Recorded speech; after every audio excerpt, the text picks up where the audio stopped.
The first part still holds up pretty well and I rated it with 8 out of 10 points in my recent review. How will the sequel fare? Is it as good as the original or was the bogus in the title an open admission? Hi there, it's Micha. Come in and I will let you know how it did compare.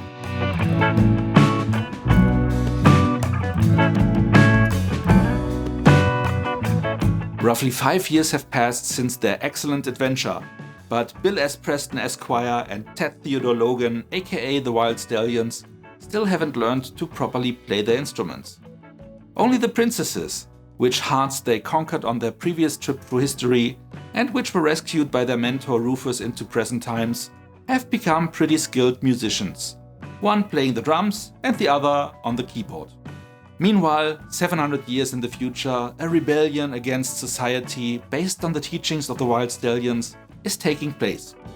Rufus's old teacher, Chuck the Nomolos, has taken over and sends two perfectly lifelike robot versions of Bill and Ted back through time to kill the originals. Rufus manages to hitch a ride but seems to be lost in time. Back in 1991, a local talent competition, Battle of the Bands, is about to start that will ultimately catapult the group to stardom, paving the way for them to fulfill their destiny, promoting peace on Earth through their music. But the guys don't know that. The show's promoter, despite their lack of skills, gives them a shot and puts them on the roster. Right after the two propose to their ladies, evil Bill and Ted arrive in the present, phoning the original duo, pretending to be the princesses and break up with them. They then show up, posing as their future selves.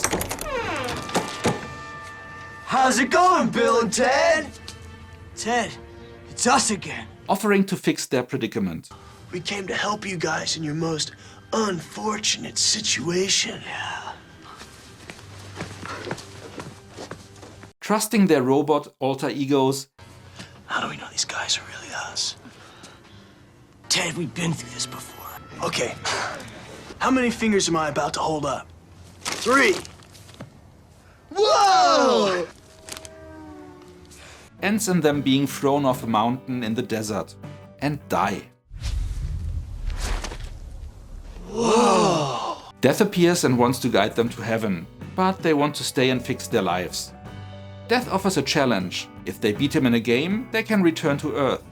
Instead, they manage to overpower him by giving him a veggie, but calling it a Melvin for some reason. But as they can't communicate with anyone in their ghost form, they are only able to witness the robots destroying their lives and legacy. Realizing they can possess people only creates shenanigans and gets them exorcised directly into hell. There they have to face their personal darkest fears, which is military academy for both of them. Welcome to hell. And some other stupid stuff. Cornered, they realize that they can only get out of hell by calling death, accepting the challenge. But if they lose, they have to stay in hell forever. What follows is a series of games that they keep winning. J7. You have sunk my battleship. Excellent! You must play me again. What? Best 2 out of 3. But Death demands to play best out of 3, 5 and so forth, until he gives up, making him their personal guide. Their plan? Defeat their evil robot versions with good robot versions. But where to get them? Death guides them to heaven, where God facilitates a meeting with the universe's most prolific mind, Station, an alien entity consisting of 2 beings. Together they head back down to Earth. After buying all needed parts, see you real soon. The 2 beings merge and build the good robots. Arriving just in time at the stage of a competition to have their bots destroy the evil ones, the Nomolos arrives and makes the whole world watch the events, planning to defeat the boys forever, but just ending up giving them the global platform they needed, before he is outsmarted and overpowered. The promoter reveals himself to be Rufus, cause no one else would have given them the chance to play. With the bad guys in shackles, the stage is theirs, but they still can't play. So they use the phone booth time machine to take a 16-month guitar training, returning the next second with their wives and offspring, 2 boys. This is little Ted. Hello, little Ted! And this is little Bill. They then add everyone they met to their band, including Death, Station and the robots as background dancers. and rock the world. The movie ends with the credits over newspaper articles documenting the band's rise to stardom and their effect on the world. Like mentioned in my review for part 1, back in the early 90s, in Germany you could only get your hands on the German dubbed version of movies, especially if they premiered on VHS, as this one did. And straight to video in the early 90s also meant cheap dubs done by less experienced studios. For the Bogus journey, this resulted in a half-ass translation, which kept some of the original lingo from part 1, but also strayed away from it a lot. As if they didn't care much, which was likely true. And all the voice actors were replaced, which hurt my perception. Even if they were, in hindsight, quite good, they were just very different from the voice talents in part 1. Due to that fact, I only watched the movie once before, not really enjoying it much. Vowing to wait for a redub, which is not impossible but highly unlikely, or until the day I can get my fingers on the original version. When I did, it still took me a while, but now I finally rewatched it. And boy was I surprised. I thought all the bad memories about the first watch were based on the dubbing, but man was I off. To put it mildly, the movie is all over the place in almost every regard. Let's start with the screenplay and the overall story. While there were some things that didn't add up in the original, you could accept those things as they were the exception to the rule. In this movie it almost appears as if they tried to only create moments like that. Here's some examples in no specific order. Why would the villain, who wants to stop the boys' rise to global fame, make the whole world watch him try to defeat the dudes? By airing a small contest worldwide, fully aware that this will only allow them to introduce themselves to the world. The exact thing he wants to prevent. And speaking of the villain, how one-dimensional can you make him? What was his motivation? Just hating the wild stallions as a backstory is a bit thin, even for a movie like this. Though I like that they wanted to bring the guys back as is, a bit of growth would have been nice. Especially if 5 years have passed in their life against the 2 years between movie productions. They only managed to move out from their parents and in together, while never investing time into learning to play their instruments, while being rock stars is their biggest dream, only goal and true destiny. But the writers didn't stop at presenting them as non-evolving simpletons.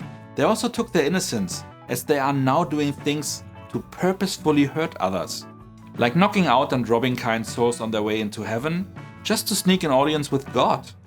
Why not just ask to get in, as they had death as their guide with them? And they gave Death a Melvin, which after a short research turned out to be a more violent veggie, with the intention of not just hurting the victim, but creating real damage to the genitals. Why would they do that? They were so kind souls in the original entry, and why is Death even physically affected by that? After they got cornered in hell, they called Death to take up his challenge. Why would he come and rescue them? They didn't take him up on the challenge before and their choice landed them in hell. Why would he allow them another chance to get back to Earth? And how stupid is the idea to fight bad robots with good robots? And why did the bad robots don't even bother to fight back? One powerful punch and both were history. The scene that really took the cake of stupidity was the finale, where they lazily reused the same trick from part 1, bringing stuff in at the moment they need them, by planting them after the fact using the time machine. Just that the stuff now shows up out of thin air. So how do they plant them in thin air? There's also a complete storyline. I hope this works. Worked in The Exorcist. Where they wander Earth after tricking Death and try to possess the living. Even though it worked, they had no plan and nothing came out of it. And they never even tried again. It only showcased some terrible video effects that were even embarrassing in the early 90s. After that they passed by Missy, who for no reason was just performing a séance, and was actually able to hear them, but as they preferred to do more tomfoolery, she sends them to hell, which she is also able to do for no reason. There they just keep on doing senseless stuff until they call on Death for help, which lands them exactly at the same point they were before, rendering this whole chapter that had no impact on the storyline whatsoever, and with at least a quarter of the film's running time, maybe even more, completely meaningless. You also got stuff they don't even bother to explain, Like, how did Rufus survive? And why did he pose as Pam Grier and not just directly tell the guys what to do, like last time? And then there are ideas that looked like they got them while being totally wasted and never reviewed those passages again afterwards. Like that whole deal with Station, the most intelligent creature in the universe, that looks like an infantile joke about naked butt cheeks became flesh.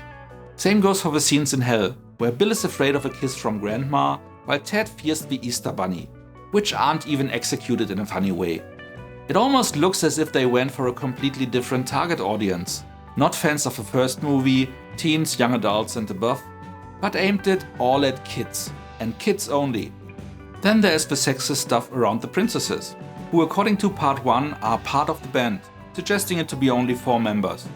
But at least one of the women is completely removed at the end of part 2, as basically everyone on stage was added to the crew, with the other princess being overshadowed by the new band edition Death. You might be a king or a little street sweeper, but sooner or later you dance with the Reaper.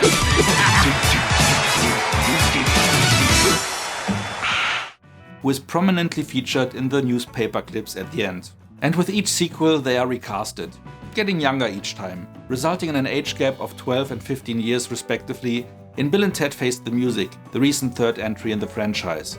Because, God help us, if the stars would have to act opposite age-appropriate female partners on screen. But also the visuals are bad, from the cheap video effects I mentioned before in the body jumping scenes, to the terrible Devil in Hell, and the obviously made out of all-white papier-mâché buildings in heaven. Even the camera work is weak, working with weird angles throughout the movie. One last call out before we go into the rating. I am really curious about how part 3 will manage story-wise, as all we saw in the newspaper articles at the end suggested they fulfilled their destiny. Also, they have sons in the end, while in the third entry they have daughters. Will they just retcon the end and completely ignore that, or will it be addressed? In any case, I just hope it will be better than this bogus movie, which should have more aptly been titled Bill and Ted's Redundant Movie. At least I'm going into part 3 with lowered expectations, so it might surprise me. If this would have been a standalone movie, I would have rated it maybe 2 or 2.5 points, in the realm of waste of time. As the sequel to the original, I'm willing to give it 3 points out of 10. And not more, even though I might end up watching it again, if I ever rewatched the whole franchise. This would also be the only reason to add or keep this one in your movie collection. Did you like the sequel? I heard there are people preferring the sequel to the original. Are you part of that group or were you disappointed too? And if you loved it, let me know in the comments what did it for you. No prejudice. I'm just really curious. That's it. As always, if you enjoyed this video, like it and feel free to share it with your friends. And why not subscribe to my channel so you won't miss any future video. Make sure to also hit the notification bell to get a heads up whenever a new video is posted. So much for now, see you next time and thanks for watching!